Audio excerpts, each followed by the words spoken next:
이동통신사들은 5G 시대가 되면 데이터 전송 속도가 기존보다 20배는 빨라질 것이라며 홍보에 열을 올리고 있지만 실제로 3월에 출시될 5G 폰의 속도는 2배도 차이나지 않을 것이라는 관측이 나옵니다. 변액보험을 중도 해지할 경우 원금도 못 건지는 경우가 태반이라고 합니다. 문제는 과도한 수수료 탓이었습니다. 오늘 이슈플러스에서 자세한 내용 알아보겠습니다. 오늘 정부가 총 사업비 24조 원 규모의 23개 사업의 예비 타당성 조사를 면제하기로 했습니다. 지방 인프라 개발에 속도를 내기 위해서입니다. 특허청이 올해 중으로 해외 특허 취득 비용을 빌려주는 특허 공제 제도를 실시하는 등 지식재산 시장 지원에 나선다는 계획입니다. 센 뉴스 플러스 잠시 후 뵙겠습니다.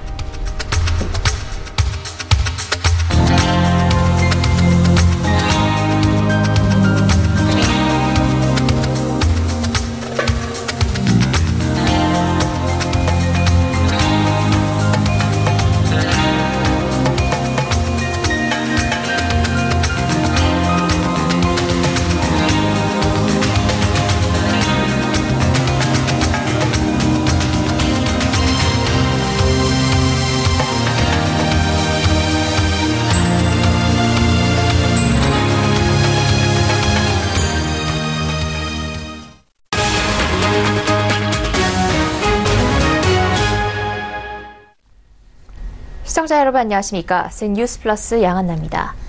이동통신사들은 5G 시대가 되면 속도가 20배나 빨라진다며 홍보에 열을 올리고 있습니다. 그런데 이번 3월에 출시될 5G 폰의 속도가 2배도 차이 나지 않을 것으로 예상된다고 합니다. 이보경 기자입니다. 5G 시대가 열리면 20배 빠른 데이터 전송 속도를 보여줄 것이라고 홍보에 열을 올리고 있는 이동통신 3사.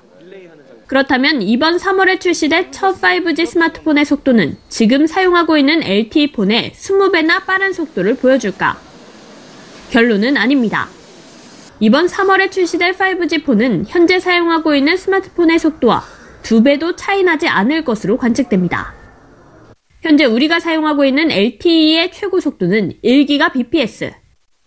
LGU+는 지난해 말 자료를 내고 5G 최고 속도가 1.33GBps를 기록했다고 밝혔습니다. 그러면서 이번 달 중 2GBps의 속도를 목표로 한다고 밝혔습니다. 목표를 달성한다고 해도 현재 속도와 비교해 2배 정도 차이가 나는 겁니다. 3사 중 가장 빠른 5G 기지국 설치 속도를 보이고 있는 LGU+가 이러한 상황이니 다른 통신사들의 상황도 크게 다르지 않을 것으로 보입니다. 여기에 스마트폰의 두뇌 역할을 하는 모뎀을 분석해봐도 가능한 최고 속도는 2GBps에 그칠 것으로 예상됩니다. 내년 5G 스마트폰에 들어갈 것으로 예상되는 모뎀은 삼성전자의 엑시노스 5100입니다. 삼성전자는 엑시노스 5100이 3.5GHz 대역에서 2GBps, 28GHz 대역에서 6GBps 속도가 가능하다고 밝혔습니다. 여기서 통신 3사 5G 기지국 구축 계획을 볼 때 3월에는 3.5GHz 대역의 기지국만 사용할 수 있을 것으로 보입니다. 그렇다면 스마트폰 모뎀이 도달할 수 있는 최고 속도는 2GBps라고 해석할 수 있습니다. 또 5G 기지국은 2022년은 돼야 전국만 국중이 가능할 것으로 관측돼 아직 5G를 사용할 수 없을 지역이 많을 것입니다. 물론 5G가 제대로 자리 잡는다면 속도뿐만 아니라 초저지연, 초연결성의 속성 덕분에 자율주행차, IoT 등 상상하지 못할 일들이 가능해질 것은 분명합니다. 하지만 5G 상용화로 속도가 20배가 될 것이라는 과장된 홍보에는 주의가 필요해 보입니다. 서울경제TV 이보경입니다. 생명보험사들이 앞다퉈 변액보험을 팔기 시작한 건 2000년대 들어서면서부터입니다. 말만 보험이지 펀드같이 실적에 따라 돈을 지급하는 장기 투자 상품입니다. 그런데 변액보험 가입자 10명 중 절반가량은 4년 내 해지합니다. 중도 해지 수수료가 있어서 원금도 못 건지는 경우가 대부분입니다. 이 과정에서 보험사만 과도한 수수료로 배를 채우고 있다는 지적이 많은데요. 서울경제TV 기획보도 보험 수수료 그것이 알고 싶다 시리즈 마지막 회로 오늘은 왜 이렇게 무더기 해약을 통해 소비자가 손해를 보고 있는 건지 이하라 기자가 취재했습니다. 변액보험은 투자 원금을 보장해주는 상품이 아닙니다. 가입자가 돈을 내면 그 돈에서 사업비, 이른바 수수료를 떼고 소액의 위험보험료를 뗀 뒤 나머지 돈을 펀드에 투자합니다. 위험보험료 몇천 원을 내고 사망 시 보험금을 받는 보장성 성격도 있지만 실제로는 펀드나 마찬가지인 상품입니다. 가입자들은 보험 상품이라고 알고 있지만 사실은 펀드 상품인 겁니다. 펀드와 변액보험의 가장 큰 차이는 수수료 크기와 수수료를 떼는 순서. 변액보험 상품은 가입자에게 돈을 받아서 먼저 수수료를 떼고 펀드에 투자해 운영하고 수익금을 돌려줍니다. 보험사가 떼가는 수수료는 10% 안팎. 반면 펀드는 고객 돈을 받아서 100% 펀드에 투자합니다. 그리고 이후에 판매 운용 수수료 등으로 2% 내외의 수수료를 떼갑니다. 처음에 설계사분 만나서 얘기할 때 뭐 수수료 떼간다 뭐 이런 얘기 하셨는데 이 정도로 떼가는지는 몰랐거든요. 근데 4년 넣고 보니까 한 1,000만 원 정도가 사업비로 떼갔더라고요. 그거는 좀 이제 와서 보니까 사기당한 것 같은 기분이 들고 좀. A씨가 가입한 변액보험 상품은 수수료를 많이 떼다 보니 5% 넘는 투자 수익률로 5년이 지나도 원금도 채 건지지 못했습니다. 이렇다 보니 가입자 10명 중 절반가량은 4년 내 해지합니다. 소비자가 장기 투자 상품이라는 인식을 갖는 것도 필요하지만 보험사들의 폭리 수수료도 잘못됐다는 것이 전문가들의 지적입니다. 중도 해지했을 경우 환급률이 매우 낮고 10년 이상 유지해야만 받을 수 있는 세제 혜택도 받을 수 없습니다. 서울경제TV 이하라입니다. 네, 스튜디오에 금융소비자원 조남희 원장 나오셨습니다. 안녕하세요. 안녕하세요. 네, 앞서 이 레포트에 따르면 이 변액보험 해약률이 굉장히 높다고 합니다. 네네. 이렇게 되면 소비자 입장에서는 손해를 크게 보게 될 것이고 보험사 입장에서만 이 높은 해지 수수료 등의 이익을 챙겨가는 것 같은데 네. 개선할 방법이 없을까요?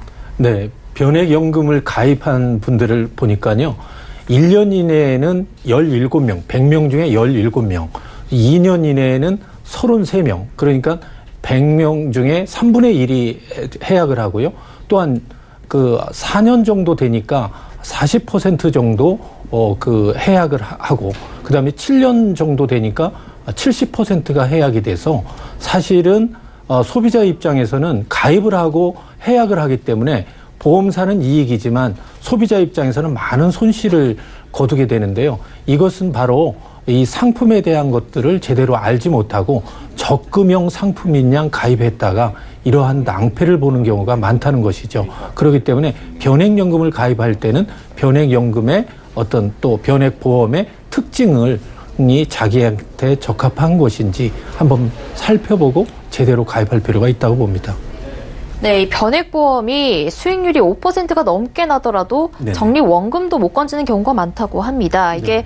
사업비가 과도하기 때문이다라는 지적이 나오는데요. 네, 그렇습니다. 이 변액보험인 경우에는 그 사망 시에 그 보장해주는 보험료와 사업비를 빼고 순수한 금액을 투자하기 때문에 투자를 해서 주는 금액이 사실은 10만 원을 내면 그것을 10만 원을 다 투자하는 적금과는 다르게 뭐 예를 들어서 한 8만 원 정도를 투자하니까 실제로 말씀하신 대로 5%의 수익률을 낸다고 하더라도 그 첫 해에 한 10%의 이상의 손실이 발생하면서 시작하는 것이거든요. 그렇기 때문에 이러한 상품의 특징을 모르시고 가입했을 때는 사실은 그 원금의 손실을 가져오는 것이 대부분의 경우이기 때문에 이러한 부분에 대한 어떤 이해를 하시고 가입하는 것이 좋다. 그래서 변액 보험인 경우에는 이게 어떤 적금도 아니고 투자용 상품이기 때문에 투자해서 그 상품에 대한 수익률에 따라서 자신의 보험금과 해지 환급금이 결정된다는 점을 깊이 아시고 가입할 필요가 있습니다. 네, 그런데 이 변액보험이 보장성 보험도 아니고 사실상 보험사 입장에서는 리스크가 없는 투자 상품으로 볼 수 있는데 네네. 수수료를 10% 넘게 떼간다는 게 적정하다라고 볼 수 있을까요? 네, 그렇지만은 이제 말씀하신 대로 10% 이상 수수료를 떼는 것도 문제지만 이 10%보다도 많고요. 사실은 대개 한 20% 내외가 되거든요. 그렇기 때문에 수수료가 사실 과다하다는 것이 늘 어떤 소비자의 어떤 문제 제기가 있었는데, 이러한 부분에 대한 어떤 보험사들의 그 어떤 그 노력이라든가 이러한 부분에 대한 제대로 된 어떤 소비자의 혜택을 주고자 하는 그러한 부분이 좀 미진했다고 봅니다. 그래서 이러한 그 수수료 부분에 대해서 사업비라고 하는 이 수수료 부분에 대해서는 보다 더 보험회사들이 소비자 입장에서 또한 소비자는 이러한 상품을 어떤 노후 생활과 연관돼서 가입하는 그러한 특성도 있다는 점에서는 이러한 부분에 대한 더 노력을 해서 소비자에게 혜택을 주는 방향의 그러한 경쟁적인 구도가 좀 필요하다고 봅니다. 네, 그렇다면 이 해외의 경우는 변액보험 사업비가 어떻게 되는지 궁금한데요. 네, 그렇습니다. 해외의 경우에는 이러한 그 변액보험에 대한 어떤 수수료를 연구기관이나 어떤 보험사들이 제대로 발표한 건 없습니다. 다만 전반적으로 우리보다 수익률의 그 수수료가 적다는 부분은 좀 인정되는 부분이고요. 또 하나는 다른 나라의 어떤 보험회사들의 경우에는 특히나 이러한 그 투자형 상품이기 때문에 이 투자형 상품의 수익률을 높이기 위한 그러한 노력이 사실상 국내보다는 더 노력하고 있다. 이런 점에서 우리나라의 어떤 투자 수익률 이런 부분도 사실은 소비자에게 많은 부분 그 손실을 끼치는 그런 부분이라고 볼 수 있겠습니다. 네. 그렇다면 이 보험사가 수수료를 좀 더 낮추고 이 낮은 수수료를 장기적으로 가져가는 방식으로 소비자 윈윈하는 방식으로 가도 되지 않을까요? 네, 그렇습니다. 바람직한 것은 지금 앵커께서 말씀하신 대로 수수료를 낮추면서 장기적으로 가야 되는데, 사실은 이제 이러한 문제점이 이제 소비자 입장에서는 이 변액 보험인 경우에는 10년 이상, 대부분 한 20년을 생각하고 가입해야 되는 상품인데 20년을 정도를 가입하는 그러한 장기 고객이 상당히 드물다 보니까 이러한 부분에서 보험사들도 제대로 운용이 안 되는 부분도 있고, 소비자의 입장에서는 이러한 상품에 대한 어떤 원래의 그 장점을 제대로 활용하지 못하는 측면들 때문에 사실은 지금까지는 변액 그 보험이 그 소비자의 그 많은 혜택을 주지 못한 그러한 결과로 나타나고 있다고 볼 수 있겠습니다. 네, 그렇다면 소비자분들이 변액보험을 고를 때 현명한 선택하려면 어떻게 하는 게 좋을까요? 네, 그렇습니다. 변액보험을 가입할 때는 사실상 이것은 적금형이 아니고 장기 상품입니다. 그렇기 때문에 대개 한 15년에서 20년을 보는 그러한 상품이라는 점에서는 자기에게 적합한 상품이냐, 또 하나는 이 기간이 자기에게 적합한 기간이냐, 그러한 부분들, 또한 금액의 규모를 그 세 가지를 잘 선정을 해서 판단을 할 필요가 있고요.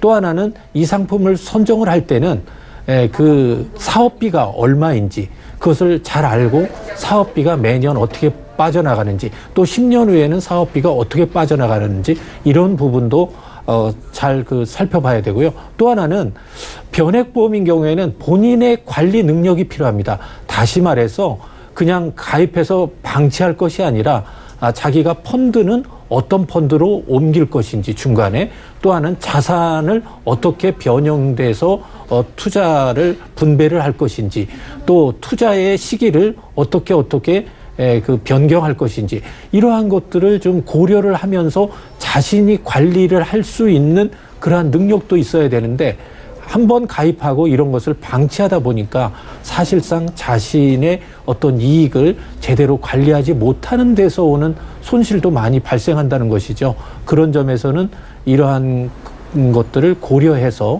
제대로 가입할 필요가 있다고 봅니다. 네. 그렇다면 소비자가 스스로 이 상품별 수수료를 비교할 수 있는 방법 있을까요? 네, 그렇습니다. 이 수수료를 잘 비교를 해야 되는데요. 이 수수료를 비교하는 것은 이제 생명보험협회에 공시실에 가면 이 상품별로 어떤 그 사업비라든지 그 투자 보험료가 얼마나 투자가 되는지 이러한 부분들을 이제 비교할 수 있거든요. 그러니까 이러한 상품을 비교해 보면서 사업비가 적은 것, 또 하나는 자기가 장기간 가입할 수 있는지 여부, 또한 자신에게 맞는 적정한 금액의 수준을 잘 선택해서 가입할 필요가 있다고 봅니다. 네, 말씀 잘 들었습니다. 지금까지 금융소비자원 조남희 원장이었습니다. 감사합니다. 감사합니다.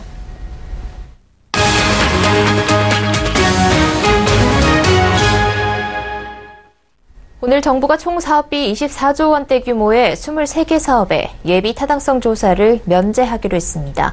전국 17개 시도에서 33개 사업의 예타 조사를 면제해달라 건의했는데 이 중 70% 해달라는 사업을 경제성 조사 없이 추진하기로 한 겁니다. 대부분 인구 감소가 이뤄지고 있는 지방 사업들이라 도로나 철도를 깔아놓고도 이용이 저조할 것이라 우려가 되지만 장기적으로는 인프라 개발을 통해 지방을 살려야 한다는 취지입니다. 정창신 기자입니다. 수도권과 경남, 경북 지역을 연결하는 김천 거제간 남북 내륙 철도 사업. 경상남도가 예비 타당성 조사를 면제해달라고 정부에 건의한 사업입니다. 사업비만 4조 7천억 원. 이날 정부가 예타 면제를 밝힌 사업 중 규모가 가장 큽니다. 이 사업은 53년 전인 1966년부터 계획했는데 그동안 예비 타당성 조사를 단 한 차례도 넘지 못했습니다. 경제성이 없다는 이유에서입니다. 실제로 경상남도와 경상북도는 인구수도 줄어들고 있어 사업이 추진되더라도 경제성이 떨어질 것이란 관측이 계속되고 있습니다. 행정안전부 주민등록 인구 현황을 확인해보니 경상남도는 지난해 말 기준 337만여 명으로 전년과 비교해 10,000명가량 줄었습니다. 10년간 추세로 봐도 지난 2017년 정점을 찍은 뒤 인구 감소가 나타나고 있는 모습입니다. 경상북도의 상황도 마찬가지. 이 지역 인구수는 지난 2015년 정점을 찍은 뒤 계속 줄어들고 있습니다. 결국 경제성이 떨어질 것으로 관측되지만 지역 발전을 위해 검증 없이 사업을 추진하는 겁니다. 전문가들은 교통 인프라가 확충되더라도 지역 발전이 급격히 이루어지진 않겠지만 그래도 필요한 조치라고 말합니다. 교통 인프라 같은 경우가 이제 개선되는 경우에는 좀 그 효과가 뭐 바로 나타나는 게 아니고 좀 시간이 경과돼야 나타나거든요. 그런 차원에서는 긍정적으로 볼 수는 있습니다. 당장 지방에선 인구 감소가 일어나고 있지만 철도와 도로를 깔고 지역 전략 산업을 육성해야 인구가 유입될 것이란 진단도 나옵니다.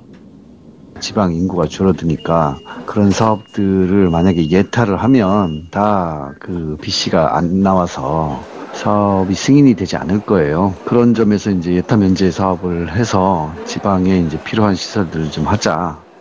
이날 정부는 평택-오송 고속철도 복복선 건설 사업, 울산 외곽순환도로 사업 등 20조 5천억 원 규모의 SOC 사업에 예타 면제를 하기로 했습니다. 이외에 3조 6천억 원 규모의 지역전략산업 육성을 위한 R&D 투자 사업의 예타 면제를 결정했습니다. 서울경제TV 정창신입니다. 4차 산업혁명 시대를 맞아 기술과 특허에 대한 중요성이 부각되고 있습니다. 산업혁명 시대를 선도하기 위해선 기술 혁신을 강력하게 보호할 수 있는 방법인 특허가 나날이 중요해지고 있는 겁니다. 특허청도 이런 인식을 기반으로 올해를 지식재산 시장에 꽃을 피우는 첫 해로 삼겠다는 포부를 밝혔습니다. 지식재산이 제값을 받는 시대를 열어 지식재산 생태계 선순환 구조를 정착시키겠다는 겁니다. 김혜영 기자입니다.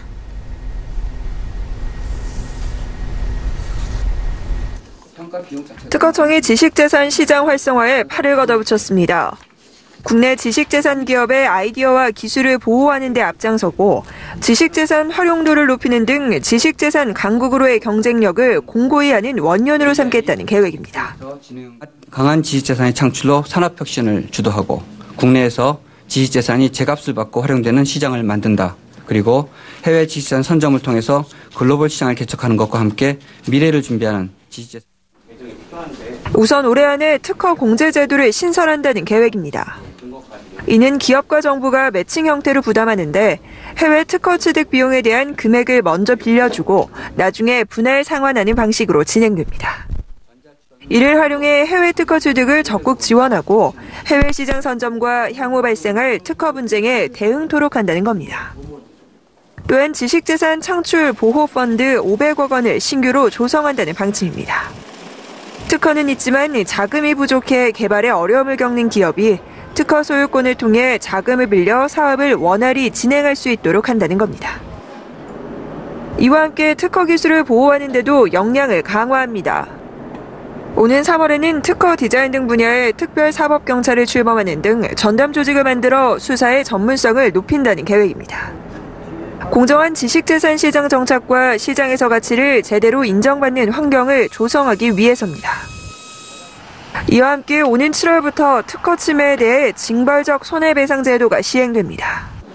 오랜 논의 끝에 지난해 국회를 통과했는데 피해액의 최대 3배의 배상을 해야 하는 등 책임이 무거워지는 만큼 특허 보호는 물론이고 특허 거래와 이전 수요가 자연스럽게 늘 것으로 보입니다. 또한 특허청은 전 세계 4억 건에 달하는 특허 빅데이터를 심층 분석해 특허 빅데이터 기반의 산업별 혁신 전략을 마련하고 AI 등 4차 산업혁명 분야 전담 심사 조직을 신설해 우선 심사도 추진한다는 계획입니다. 서울경제TV 김혜영입니다. 청와대는 오늘 민주노총의 경제사회노동위원회 참여 거부와 관련 부족하면 부족한 대로 예정된 일정에 맞춰 나가겠다는 입장을 내놨습니다. 김의겸 청와대 대변인은 이날 기자들에게 보낸 문자 메시지에서 경사노위는 이미 출범했다며 이같이 말했습니다. 이는 민주노총이 불참하더라도 오는 31일로 예정된 경사노위 전체 회의를 열고 탄력근로제 등 노동 현안을 계속 논의하겠다는 뜻으로 풀이됩니다. 김 대변인은 특히 민주노총을 향해 사회적 대화와 타협은 해도 되고 하지 않아도 되는 선택사항이 아니다. 우리 사회가 반드시 해야 할 일이라고 날을 세웠습니다. 중소기업이 체감하는 경기 심리지수가 넉 달 연속 하락세를 기록했습니다. 중소기업중앙회는 이달 중소기업 3천여 곳을 대상으로 실시한 2019년 2월 중소기업 경기 전망조사에서 업황 전망 중소기업 건강도 지수가 전달 대비 4.6포인트 하락한 76.3으로 나타났다고 오늘 밝혔습니다. 전산업과 비제조업은 2015년 2월 통계 작성을 시작한 이래 가장 낮았고 제조업은 금융위기 때인 2009년 3월 이후 가장 낮았습니다. 중기중앙회는 경기 부진이 이어지는 가운데 인건비 상승 요인과 근로시간 단축 등 요인이 겹쳐 중소기업의 경제 심리가 극도로 위축됐기 때문이라고 분석했습니다. 앱 분석업체 YG앱이 넷플릭스의 국내 유료 이용자 매출이 월 100억 원을 훌쩍 넘겼고 작년 12월 기준 유료 사용자가 90만 명에 달한다고 밝혔습니다. 이번 설 귀성길은 설 전날인 4일 오전, 귀경길은 설 당일인 5일 오후 가장 혼잡할 것으로 예측됐습니다. 다만 설 전 주말이 끼면서 고향 가는 데 걸리는 시간은 줄어들 전망입니다. 결혼정보회사 듀오에 따르면 미혼 남녀 10명 중 2명 이상은 결혼 후 아이를 낳지 않을 계획이라는 설문조사 결과가 나왔습니다. 한국 미니스톱은 오늘 기업 가치 향상을 위한 업무 제휴를 검토해왔지만 주식 양도가 이뤄지지 않았다며 매각 중단 사실을 발표했습니다.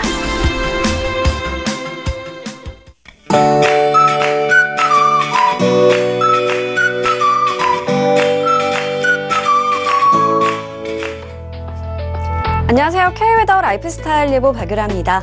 추위가 물러가면 역시 미세먼지가 말썽인데요. 내일도 공기 상태가 좋지 못하겠습니다.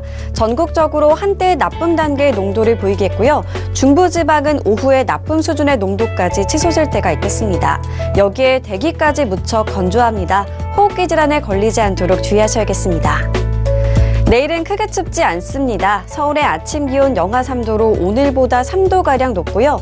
한낮에도 7도까지 올라 예년 수준을 5도나 크게 웃도겠습니다. 다만 일교차가 크다는 점은 염두에 두셔야겠습니다. 내일은 서해상에 위치한 고기압의 가장자리에다가 서쪽에서 다가오는 기압골의 영향을 받겠습니다. 다음은 자세한 지역별 날씨입니다. 중부지방 구름 많다가 저녁부터 차츰 흐려지겠습니다. 낮 최고 기온 서울과 춘천 7도, 대전 9도로 온화하겠습니다. 동해안 계속해 건조한 날씨가 이어지겠고 대기질도 탁하겠습니다. 낮 동안 10도 안팎까지 오르겠습니다. 남부지방 차츰 흐려지겠고 제주도는 밤부터 비나 눈이 오겠습니다. 한낮에 광주 11도, 부산은 12도로 예상됩니다. 남해상으로 흐려져 비가 오겠고요. 물결은 동해상으로 최고 3m까지 높게 일겠습니다. 내일 제주도에 시작된 비와 눈은 모레 강원 영동과 남부지방으로까지 확대되겠는데요. 따라서 대기의 건조함은 잠시나마 해소가 될 것으로 보입니다. 한편 금요일에는 다시 반짝 한파가 찾아올 것으로 전망됩니다. 날씨였습니다. 센 뉴스 플러스 여기까지입니다. 시청해주신 여러분 고맙습니다.